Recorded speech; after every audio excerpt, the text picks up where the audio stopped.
Nuestro tema el día de hoy se titula Un rey versus un profeta. Un rey versus un profeta. ¿Cuántos están listos ya para estudiar las escrituras? Bueno, el tema el día de hoy es una especie de historia que Marcos insertó en el relato del ministerio de Jesús. Marcos nos acaba de decir en el capítulo 6, versos 7 al 13 del sermón de la semana pasada, que Jesús envió a los 12 a una misión de 2 en 2. Luego, Marcos, en lugar de contarnos lo que sigue, cómo le fue a los discípulos en esa misión, o qué fue lo que Jesús se quedó haciendo mientras los discípulos se fueron a esa misión, pasa a contarnos una historia que nos inserta sobre la muerte de Juan el Bautista.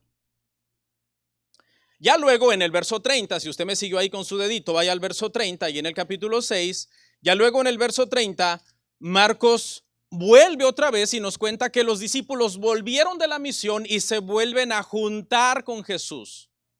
Pero mientras tanto, en este verso, en estas partes del 14 al 29, tenemos esta historia entonces, donde Marcos no nos cuenta nada sobre la misión, ni qué hizo Jesús el tiempo que los discípulos se fueron a la misión. Luego retoma después del verso 30 y luego nos cuenta la alimentación de los 5,000, del verso 30 al 44, cómo Jesús camina sobre el agua, del verso 45 al 52, etcétera. Y continúa contándonos del ministerio de Jesús, pero mientras nos ha insertado una historia aquí. Debemos de estar atentos entonces para estudiar esta historia que Marcos nos metió aquí en el relato del ministerio de Jesús. Es la historia del asesinato del más grande profeta que existió en todos los tiempos. Más grande que Moisés, más grande que Elías, más grande que todos los profetas. Porque Jesús lo dejó muy claro. Él dijo, Juan el Bautista es el más grande de todos los hombres nacidos de mujer.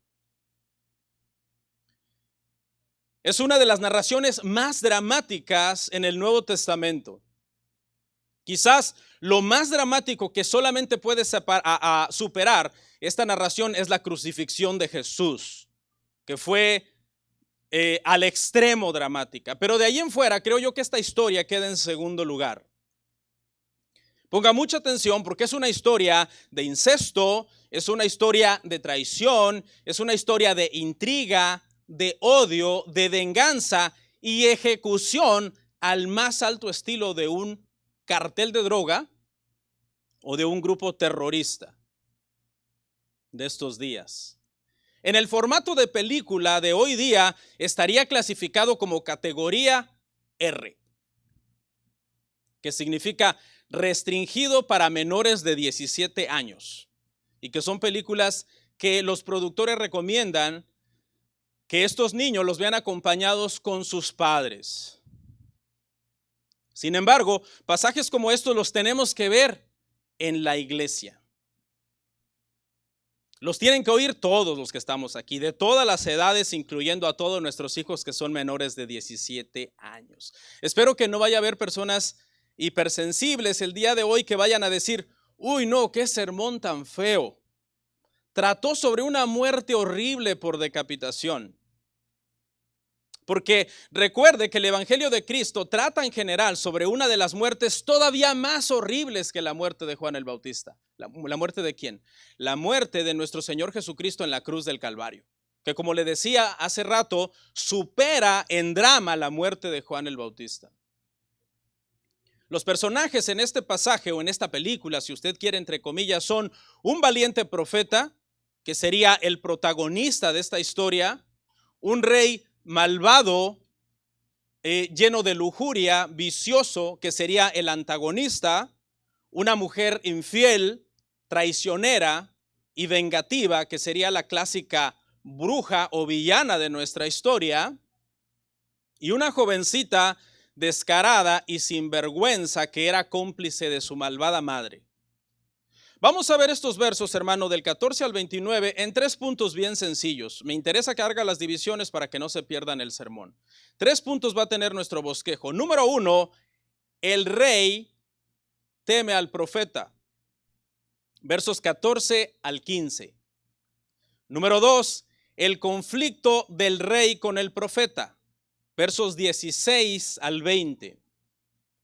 Y número 3, el rey mata al profeta, versos 21 al 29. Vamos a ver el punto número 1, hermanos. Marcos capítulo 6, versículo 14 al 15. El rey teme al profeta. El rey teme al profeta. Lea conmigo una vez más desde el verso 14, Marcos 6, 14 al 15. ¿Listos?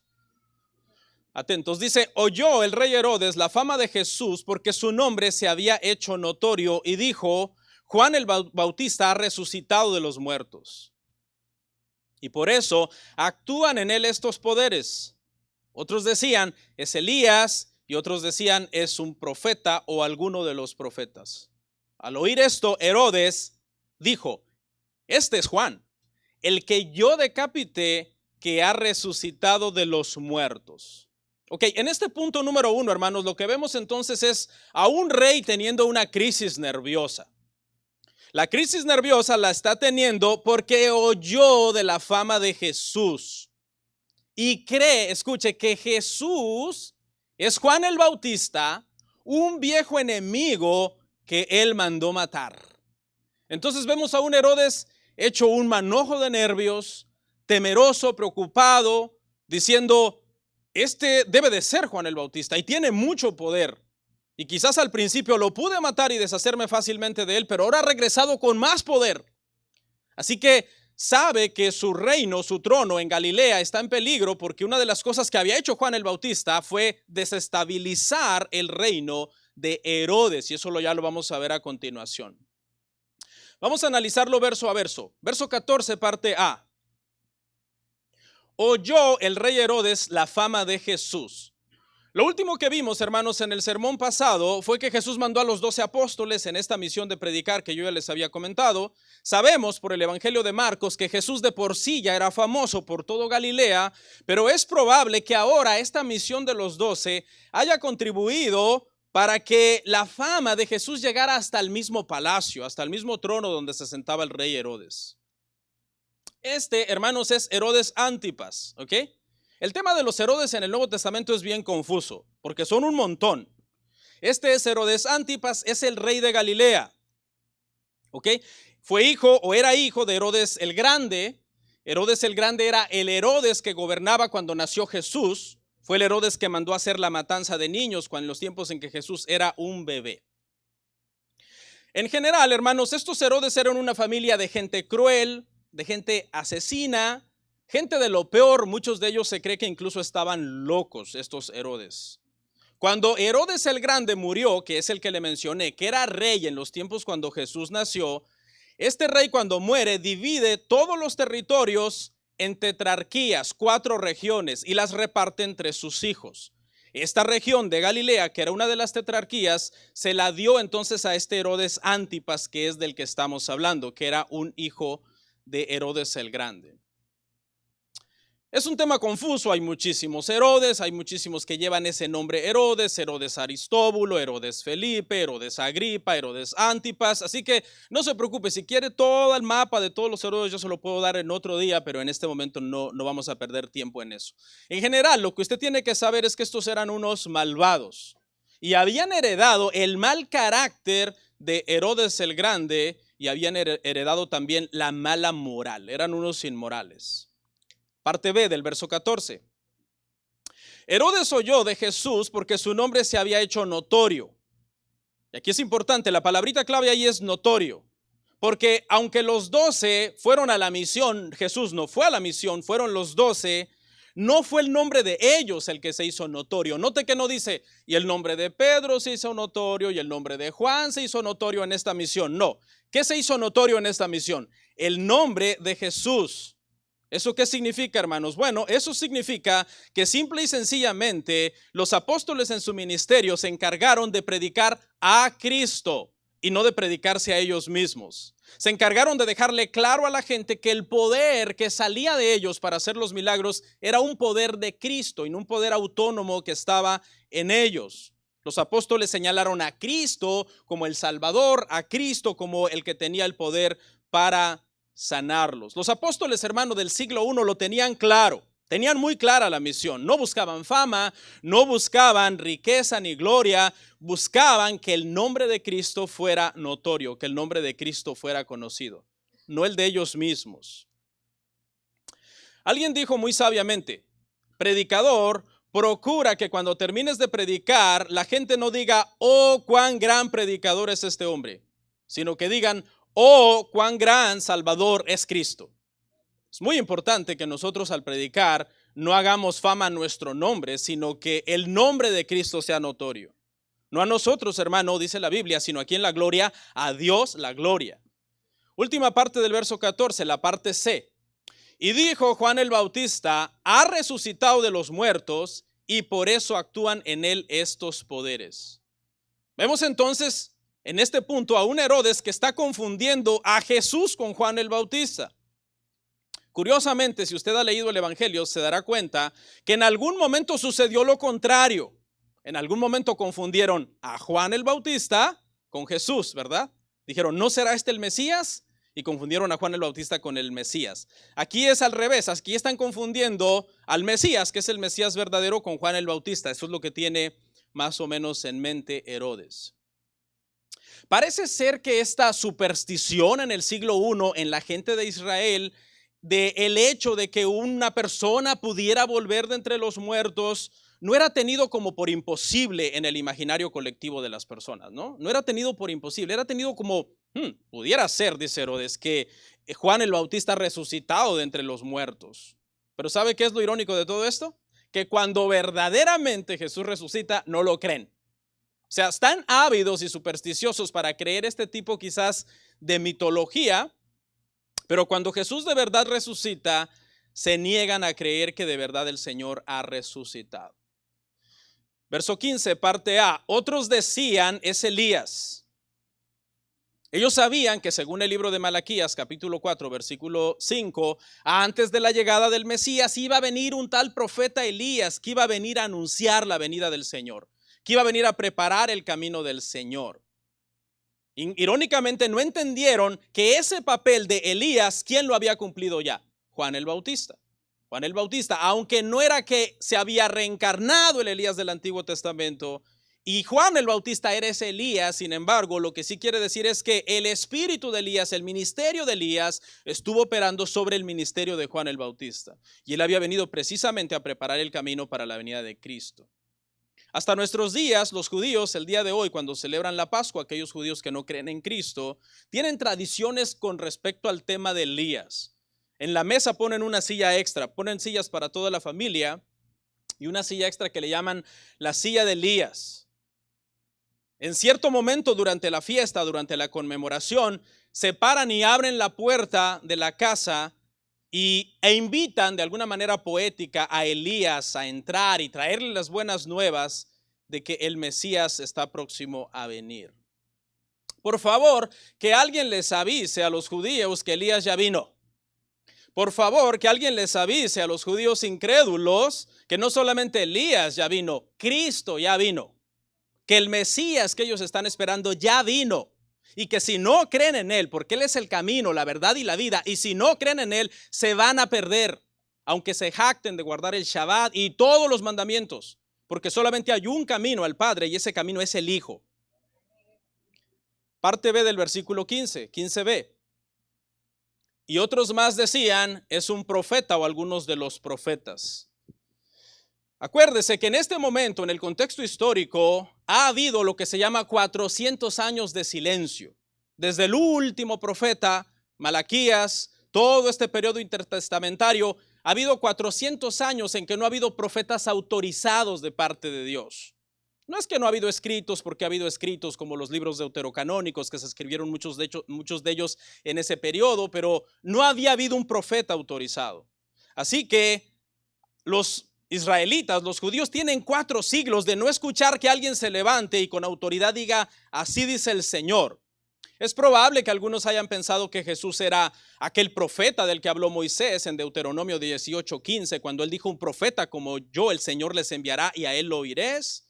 Lo oiréis. Es probable que también otros hayan dicho que era Jeremías. Mateo 16:14 dice que algunos decían posiblemente sea Jeremías.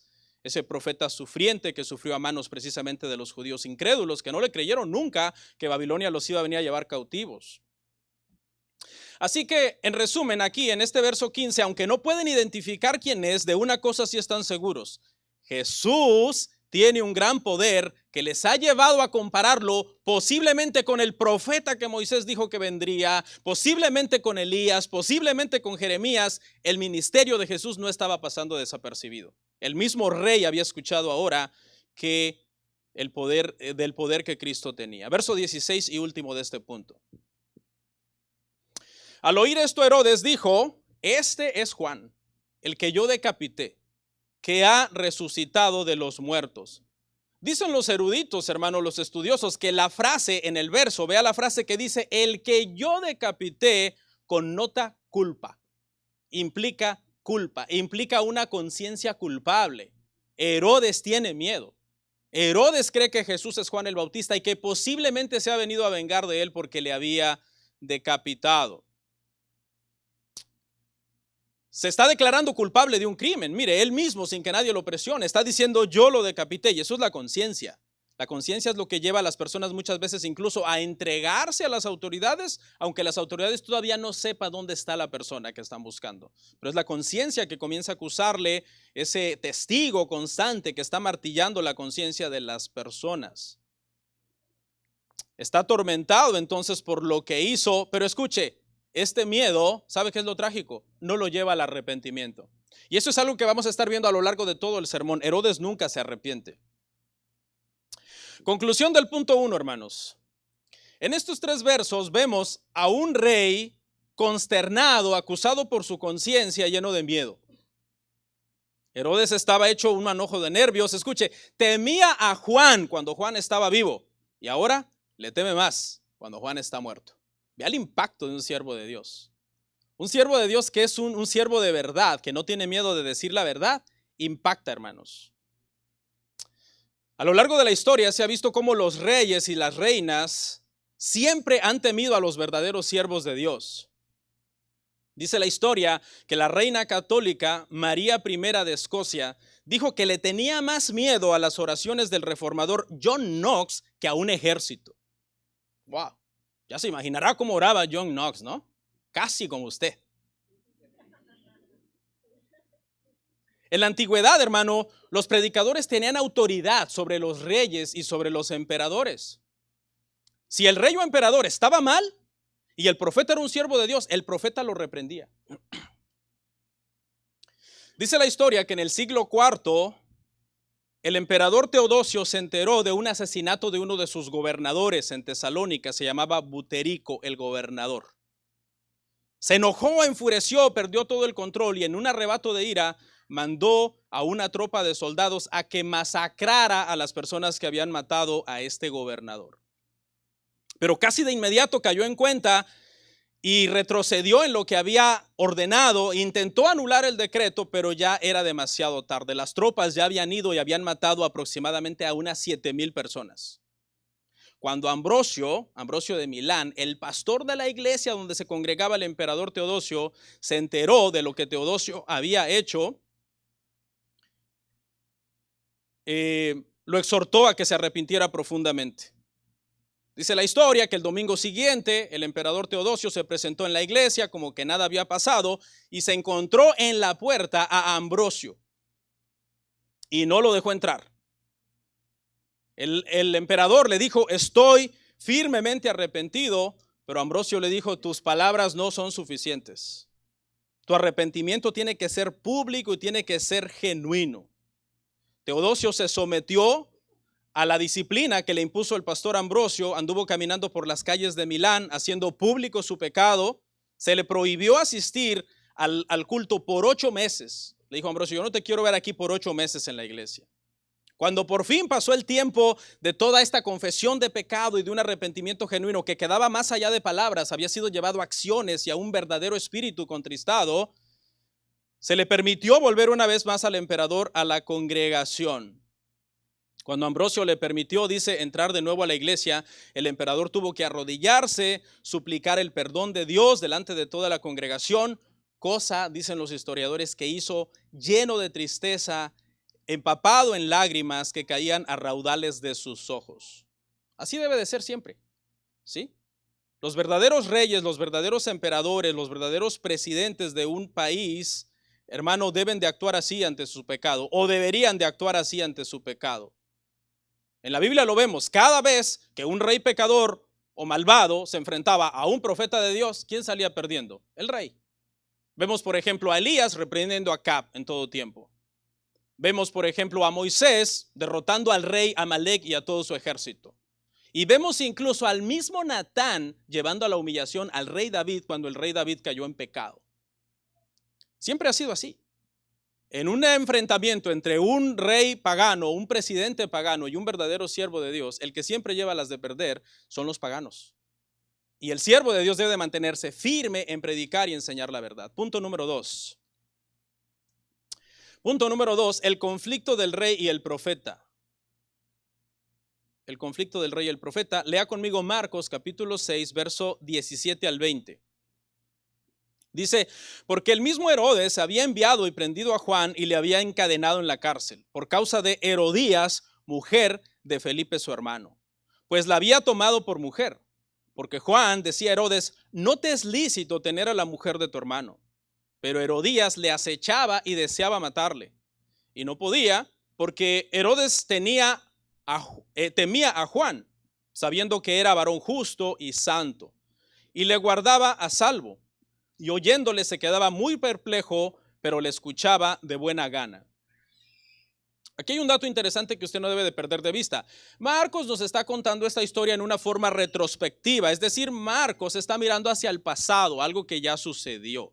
Esto no está pasando en este momento, es una historia, recuerde que Marcos está insertando en el ministerio de Jesús, entre la misión de los 12 y la alimentación de los 5,000 cuando los discípulos regresan de la misión. Entonces no pierda eso de vista, porque esto ya había sucedido un tiempo atrás. Ahora Marcos lo que hace es darnos detalles de algo que había sucedido, cómo Herodes había mandado arrestar a Juan y cómo lo había decapitado.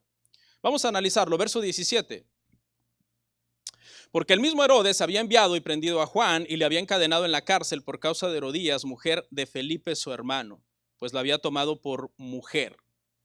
Juan el Bautista, hermanos, había sido arrestado más o menos un año antes, ¿ok? Para que usted más o menos se ubique en la historia. Más o menos un año antes de que ahora Marcos nos lo está contando, es que Juan el Bautista había sido arrestado. Si usted se recuerda, en Marcos 1:14 dice que inmediatamente después de la tentación y el bautismo de Jesús, Juan el Bautista fue arrestado. Había pasado antes entonces desde principios del ministerio de Cristo.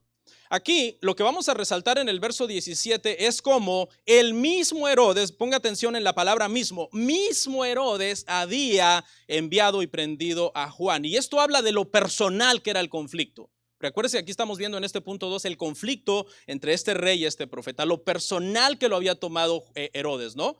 Había dicho, no, quiero que me vayan, me arresten a Juan el Bautista y me lo traigan aquí.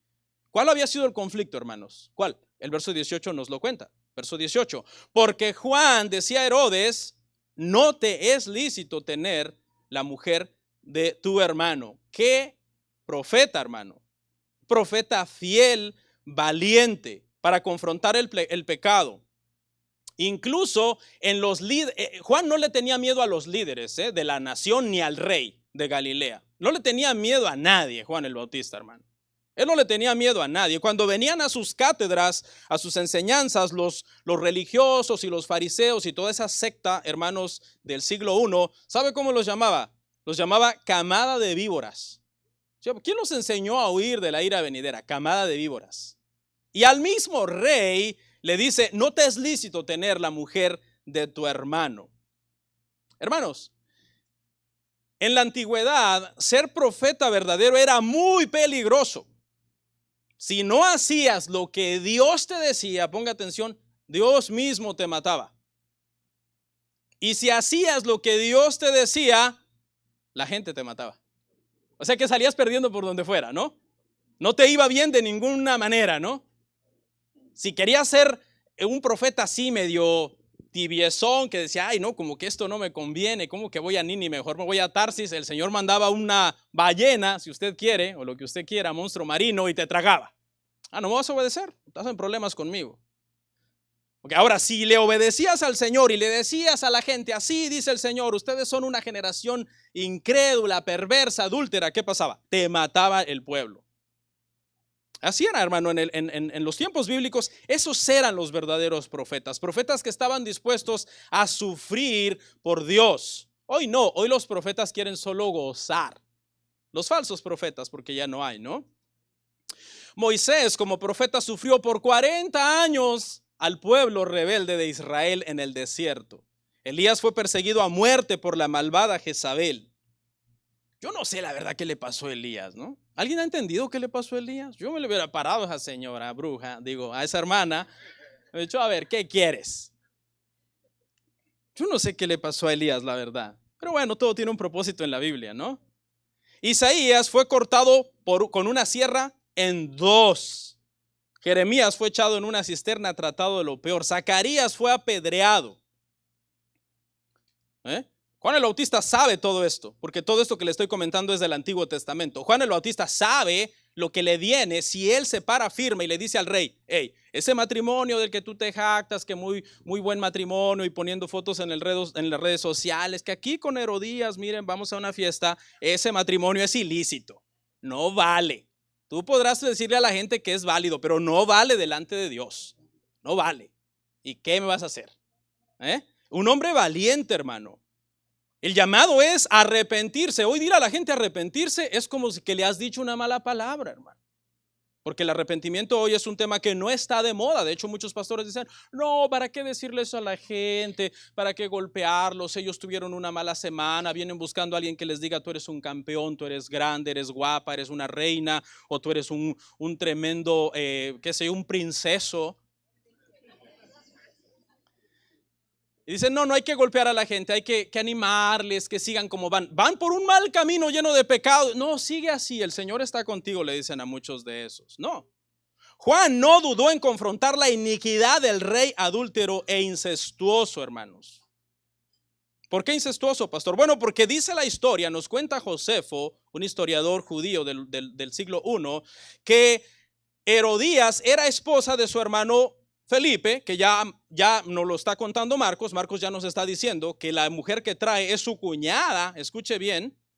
Pero ¿qué cree? También los historiadores nos dicen que era hija de Aristóbulo, otro de sus medios hermanos. ¿Y eso qué quiere decir? Que también era su sobrina. Vea con quién se había metido Herodes. Se había metido con su cuñada, que también era medio su sobrina. No, Juan está furioso, hermano. A Juan no le van a decir que no te andes metiendo en la vida de los demás. Si ellos son felices, a ti qué te importa. Porque eso es lo que la gente dice hoy. No, ese pastor es bien metiche, se mete en la vida de quien sea y critica a la comunidad X y a la comunidad Z y que no sé qué. ¿Y por qué hace eso? Pregúntale a Juan el Bautista por qué hacía eso. Pero no solamente estaba metido con su cuñada y que era su sobrina, sino que también la historia dice que su divorcio, porque él había estado casado con otra mujer, había sido un divorcio ilícito. Había estado casado, según la historia, con la hija de un rey, el rey de Arabia, el rey Aretas. Era la esposa de Herodes Antipas antes de que se casara con su cuñada y sobrina.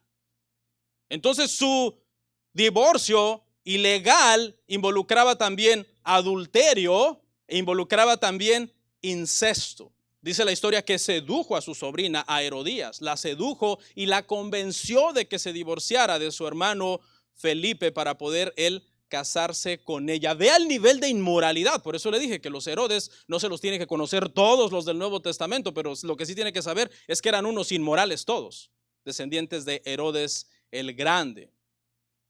Esto indignó, hermanos, a Juan el Bautista y públicamente le reprendió. Y le dijo, no, tu matrimonio no es lícito delante de Dios, aunque pudiera ser lícito delante de la sociedad, porque la sociedad todo lo acepta, no todo lo recibe como si fuera verdad. Hoy dicen, esa es tu verdad y yo tengo mi verdad. Un tiempo subjetivista donde ya no hay una verdad absoluta, ya todo es verdad a medias, ¿no? Vea, no le tiene miedo entonces a un rey. ¿Sabe cómo eran los reyes orientales en aquel entonces? Los reyes orientales en este entonces tenían el poder de la vida o de la muerte en un simple decreto. Así. Entonces, decirle a alguien, tu matrimonio no es ilícito, sabiendo que es un rey oriental déspota, que tiene el poder de matarte o de dejarte vivir en sus dedos, con un chasquido de dedos, se requiere tener pantalones. Y eso que en ese entonces no existían todavía los pantalones, pero Juan el Bautista tenía los pantalones bien puestos, hermano. Es nuestro deber, hermanos, ser fieles a la verdad. Verso 19. Pero Herodías le acechaba y deseaba matarle y no podía. Acá es donde entra en escena entonces esta infame persona, una mujer manipuladora, infiel, rencorosa, incestuosa, vengativa, traicionera. Tenía su corazón, escucha hermano, lleno de odio contra Juan el Bautista, porque la había exhibido como lo que era, una adúltera, una malvada. Y la palabra acechaba, y en el versículo 19 márquela, porque es esa palabra que se usa para cuando un depredador está queriendo comerse una pequeña presa, ¿no? Como cuando un león ve una pequeña gacela por ahí, bebé, y la acecha con esa maldad de quererla devorar de un solo tajo, ¿no? Esta mujer está furiosa y anda entonces como una fiera, hermanos, alrededor, por ahí en el palacio y en la cárcel, acechando a Juan el Bautista. A mí me recuerda a Jezabel esta mujer. Dice que deseaba matarlo, pero no podía. Tenía sed de sangre. El deseo habla de como ese deseo que tenía en ella de deshacerse de Juan el Bautista. La decisión no estaba en sus manos, ¿no? Si no, hace tiempo Juan estuviera muerto.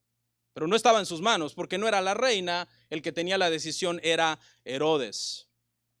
¿Cuál era el temor, el odio de Herodías? Bueno, es probable que ella dijera, ¿y si Herodes acaba haciéndole caso a Juan?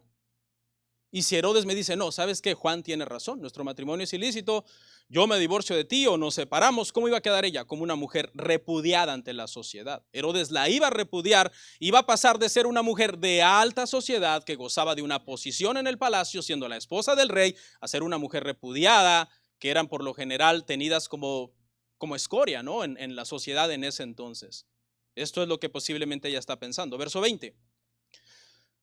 Porque Herodes temía a Juan sabiendo que era varón justo y santo y le guardaba a salvo, y oyéndole se quedaba muy perplejo, pero le escuchaba de buena gana. Ponga atención ahí, porque la parte le guardaba seguro no quiere decir que Juan estaba tratando de escaparse, ¿eh? Como que, tengo que poner más seguridad porque Juan se está tratando de escapar. No, el contexto ahí, hermano, de guardarlo seguro es protegerlo de su mujer. Herodes sabía que tenía que proteger a Juan el Bautista de su mujer, porque su mujer lo quería matar. Y esta mujer era capaz de inventar alguna intriga para deshacerse de él, posiblemente tras las espaldas de su esposo Herodes. Herodes también era un malvado, ¿eh? No crea que Herodes era bueno, también era un malvado. Pero dicen por allí las malas lenguas, a mí no me consta, que las mujeres son más rencorosas. A saber, ¿verdad? No sé, eso habría que hacer una encuesta. Bueno, eso lo hacemos otro día. Porque dice que Herodes le escuchaba de buena gana y se quedaba perplejo. Le escuchaba con gusto, pero era un gusto superficial que nunca lo llevó a reconocer su adulterio, su incesto, su pecado y a decir, ¿sabes qué, Juan? Es cierto, debo arrepentirme. Era un tibio. Yo prefiero a los apóstoles Pablo, que odian el evangelio y después caen a los pies de Cristo, que esos tibios que dicen, el evangelio es nice, pero nunca se rinden a Cristo. Conclusión del punto 2, hermanos. El conflicto entre Herodes y Juan el Bautista fue porque Herodes pecó y Juan, ¿qué hizo? Juan le reprendió por su pecado. ¿Cómo llamarían a Juan hoy día, hermano, nuestra cultura pragmatista? Bueno, le llamarían un intolerante, un anticuado, un políticamente incorrecto que promovía un discurso de odio, porque hoy muchos creen que tú no le debes decir nada a nadie, que si alguien hace algo malo, tú no te debes de meter, ¿no? Y que si le dices la verdad, mira, estás mal por esto y esto otro, entonces, ¿qué estás haciendo según la cultura el día de hoy? Tu mensaje tiene odio, dicen, porque le estás diciendo la verdad. ¿Y a ti qué te importa? ¿No? El miércoles, hermano, mataron a Charlie Kirk, este joven de 31 años de edad. Su crimen, ¿cuál fue su crimen, pastor? Bueno, su crimen fue predicar el evangelio, predicar la verdad. luchar por la familia tradicional, luchar por el matrimonio tradicional, hablar de Cristo a los jóvenes en los campuses de las universidades, defender la iglesia, decir la iglesia es importante, defender su nación, decir nuestra nación debe de implementar estas leyes para proteger nuestra seguridad nacional, etcétera. Yo no veo nada de malo en todas esas cosas que él enseñaba y promovía. Pero muchos dicen que murió porque su discurso era un discurso de odio y que ya se lo buscaba, que se lo buscó. Entonces, mire, yo, hermano, me he ganado muchos enemigos por una simple publicación que dice, por ejemplo, viva la familia tradicional. Simplemente si tú quieres ver de verdad cómo estamos viviendo en estos días, haz una publicación así. Pon algo como, por ejemplo, viva el matrimonio tradicional. No pongas más. Podrías poner específicamente que es entre un hombre, una mujer, que están casados, etcétera. Podrías poner muchas especificaciones. No es necesario. Ya el día de hoy, si tú dices una verdad, tú eres un portador de odio y deberías de ser eliminado. Por ejemplo, si tú dices, el matrimonio es entre un hombre y una mujer, te van a acusar de transfóbico. Homofóbico sería en este caso, ¿no? Homofóbico. Si tú dices, el cristianismo es la única religión verdadera, te van a acusar de intolerante. Ya no puedes decir que Jesucristo es el único camino, la verdad y la vida, porque van a decir, no, porque también está el Islam, también está el judaísmo, también está el hinduismo, y tú cómo sabes que tú tienes la verdad. Bueno, porque Cristo lo dijo. Cristo dijo, yo soy el camino, la verdad y la vida. Y nadie va al Padre si no es a través de mí. Esos son los tiempos, hermano, que estamos viviendo el día de hoy. El arrepentimiento no es un mensaje popular, pero ese es el mensaje que Juan el Bautista le predicó a Herodes. Arrepiéntete, estás metido con la mujer de tu hermano en una relación incestuosa y adúltera que proviene de un divorcio ilícito y por tanto tu matrimonio es ilícito, no vale. Tu matrimonio no vale. En algún momento en el ministerio a mí me ha tocado decirle a ciertas personas eso. Sorry, su matrimonio no vale. No vale. ¿Sabe? He recibido hasta amenazas de demanda, hermano. Voy a demandar por meterse conmigo. Lo siento mucho, no vale su matrimonio. Ni aquí ni en China, no vale. Punto 3, y con eso terminamos. El rey mata al profeta. El rey mata al profeta.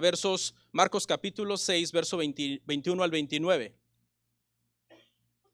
Pero venido un día oportuno en que Herodes, en la fiesta de su cumpleaños, daba una cena a sus príncipes y tribunos y a los principales de Galilea, entrando la hija de Herodías danzó y agradó a Herodes y a los que estaban con él a la mesa.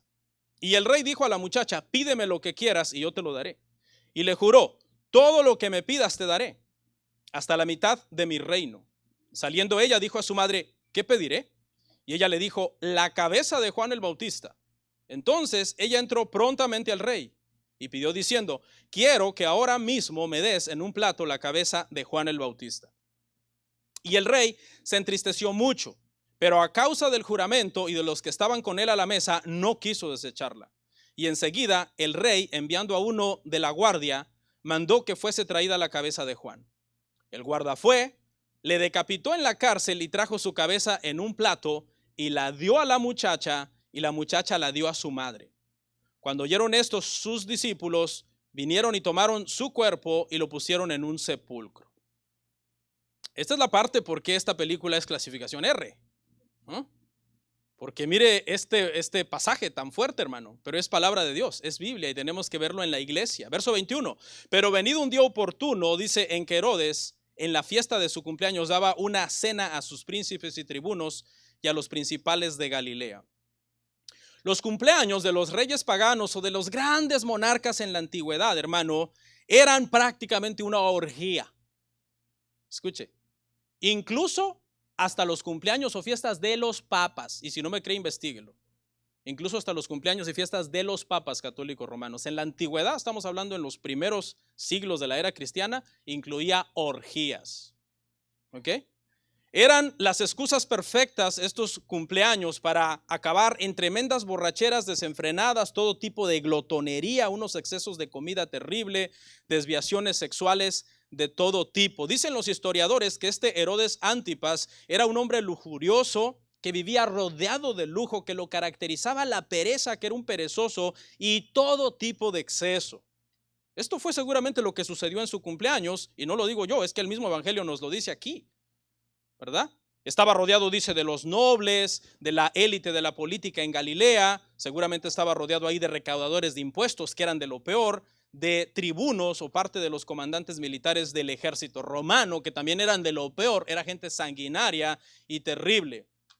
Y el verso 22 nos confirma lo que le acabo de decir. Mire, entrando la hija de Herodías, danzó y agradó a Herodes y a los que estaban con él a la mesa. Y el rey dijo a la muchacha: pídeme lo que quieras y yo te lo daré. No crea, hermanos, que esta es una danza hebrea de esas que hacen en las iglesias judaizantes en estos días, ¿no? No, la connotación, hermano, es una danza erótica. La connotación es de seducir al rey. Entró a seducir al rey y a seducir a los tribunos y a la gente que estaba ahí con él, los hombres de poder que estaban allí con él. Esta joven era una muchacha sin vergüenza, una muchacha sin ningún recato, sin ninguna educación. Pues ¿quién la habían creado? Su mamá, una mujer perversa que se parecía a Jezabel, ¿no? Nos cuenta Josefo que esta se llamaba Salomé, que era hija solo de Herodías, pero no de Herodes. Herodías la había tenido con Felipe, es decir, era hijastra de Herodes. ¿Ok? Y este es el punto más bajo de libertinaje entonces que vemos en esta fiesta, porque vemos a este rey perezoso, lujurioso, vicioso, permitiendo prácticamente que su hijastra entre con un baile erótico a seducir a los hombres en su cumpleaños. Esto le da a entender a usted la clase de familia que eran los Herodes, ¿no? Eran familia muy, muy inmoral. Y la connotación es de bailar de forma provocativa. Entonces, en medio de esa excitación, de esa borrachera, de ese exceso, de ese vicio, Herodes hace una promesa tonta y necia a la muchacha, y vea lo que le promete. Verso 23. Y le juró: todo lo que me pidas te daré, hasta la mitad de mi reino. Obviamente motivado por la perversión sexual. A veces cuando un hombre está motivado por la perversión sexual, pierde la cabeza y es capaz de hacer cualquier cosa, ¿no? Vea lo que le promete a esta muchacha. Verso 24. Y saliendo ella, dijo a su madre: ¿qué pediré? Y ella le dijo: la cabeza de Juan el Bautista. La muchacha malvada, hermanos, va a pedir consejo a alguien que todavía es más malvada que ella. ¿Y sabe qué es lo primero que se le ocurrió a Herodías? Algo que no la dejaba dormir, algo que la atormentaba de largo tiempo. Pudo haber pedido tierras, joyas, pudo haber pedido un viaje a un lugar excéntrico en el oriente, pudo haber pedido muchas cosas. No, ¿sabe qué le urgía? Matar a Juan. Matar a Juan le urgía, matar a Juan era su prioridad. Eso habla del odio, hermanos, que tenía esta mujer por el profeta. La consumía prácticamente el odio. Dicen que el que odia a una persona no deja de pensar en esa persona. Yo leí un libro que habla de eso, de cómo sanar conflictos entre personas, y dicen los estudiosos que cuando tú odias a una persona, no te puedes sacar de la mente a esa persona. Estás pensando constantemente en esa persona, y eso obviamente te lleva a consumirte. Esta mujer estaba consumida en su odio por Juan el Bautista. A la primera oportunidad que tiene, lo que pide es matar a Juan. También alguien muy sabio dijo que odiar a alguien es como tomar veneno y esperar que esa persona se muera. O sea, tú te lo tomas esperando que se muera la persona a la que odias, y realmente lo que estás haciendo es que hacerte daño a ti mismo, porque el odio lo que acaba es consumiendo a la misma persona que está llena de odio. Verso 25. Entonces ella entró prontamente al rey y pidió diciendo: quiero que ahora mismo me des en un plato la cabeza de Juan el Bautista. Vea la palabra en el verso prontamente, es la palabra clave. Vea la prisa, hermano. Y vea la prisa y vea la hazaña, porque vea la otra palabra que dice: dame la cabeza. O sea, no dice mátalo, no. Ella pide una muerte específica, ¿no? Que habla del nivel de enojo y de coraje que le tienen a Juan el Bautista. Vamos al verso 26. Y el rey se entristeció mucho, pero a causa del juramento y de los que estaban con él a la mesa, no quiso desecharla.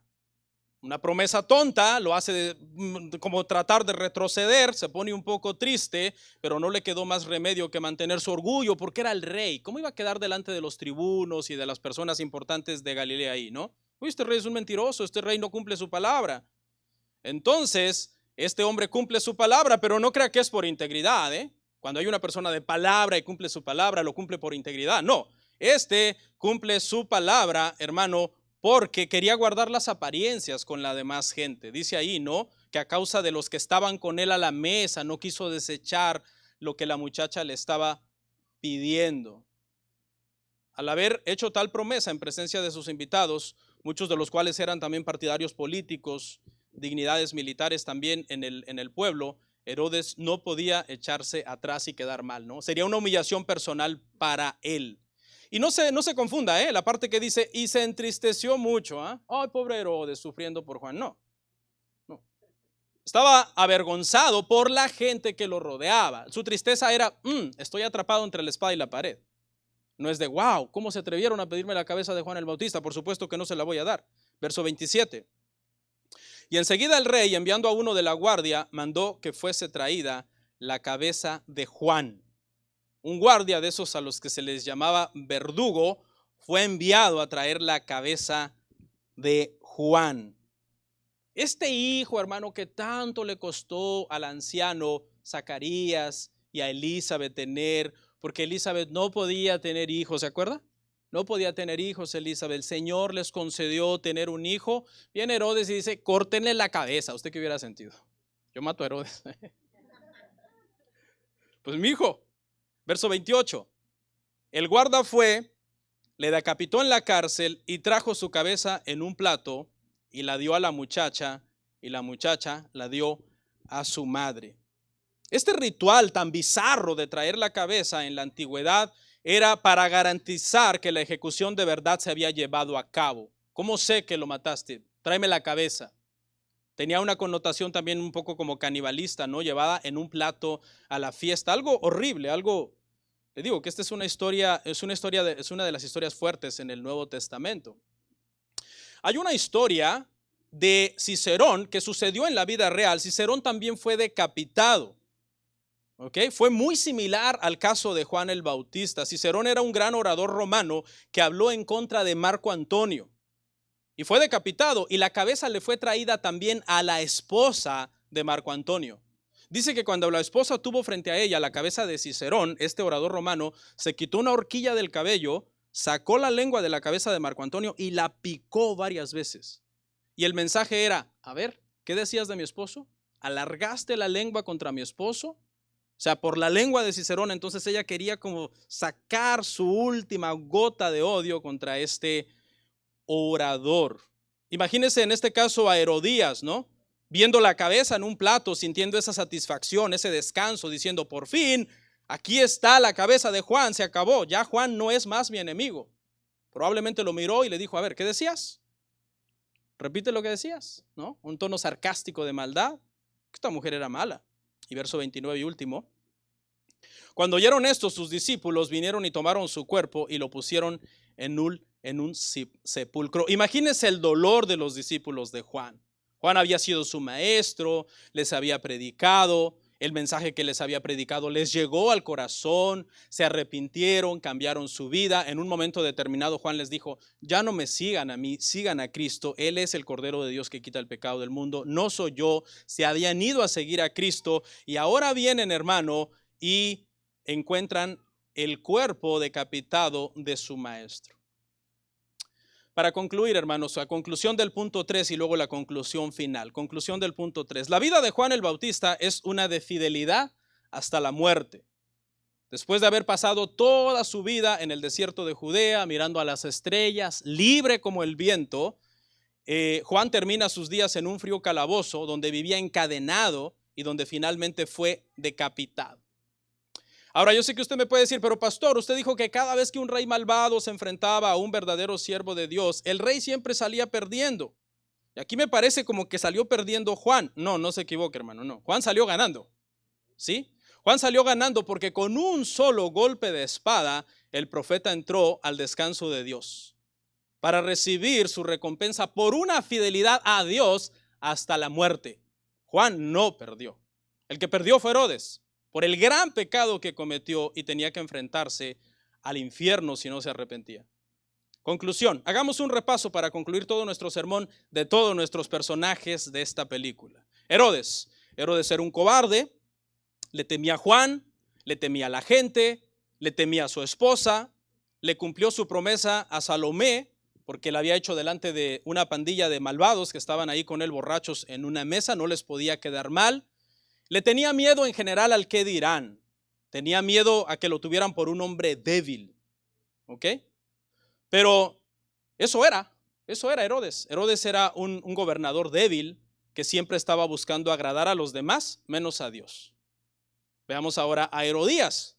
Herodías nos muestra lo que es capaz de hacer una persona que está amargada, hermanos, que está resentida en contra de alguien. Juan el Bautista había desafiado a esta mujer y ella no podía dormir, ella necesitaba eliminar al único hombre que tuvo el coraje para decirle sus verdades. Quería vivir en paz y Juan representaba disturbio en su vida. Para que yo viva en paz, decía esta mujer, yo tengo que eliminar a Juan y entonces viviré en paz. Se olvidó que aunque ya no tuviera que enfrentarse con Juan, tenía que enfrentarse ¿a quién? A Dios, por su maldad y por su pecado. Y luego Salomé, ¿qué me dice de Salomé? Esta muchacha malvada, igual que su madre, que era una princesa de sangre real, pero que se rebajó prácticamente a actuar como actuaban las rameras en aquel entonces. Por eso es que la reina Basti, cuando fue llamada por Asuero para que hiciera lo mismo que esta muchacha hizo, la reina Basti no fue.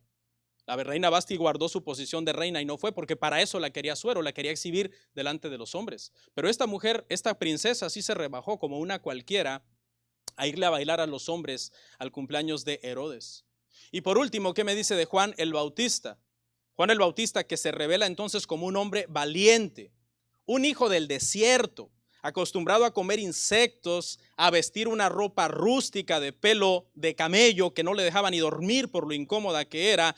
Este hombre no le tenía miedo a un rey miedoso y a una mujer amargada, no lo iba a amedrentar. Así que prefirió poner la cabeza en un tajo y decir córtenmela, pero su matrimonio es ilícito. ¿Por qué un buen siervo de Dios como Juan el Bautista tuvo que sufrir tanto? Solo podemos contestar esto a la luz del Calvario. Cuando Jesús mismo caminó esta senda de sufrimiento inmerecido para él, pero merecido por nosotros. Por tanto, si Jesús anduvo en esta senda, luego todos nosotros, sus seguidores, deberíamos estar preparados también para andar por ella.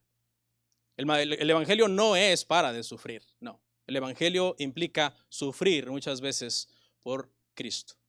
Vamos a orar, hermanos.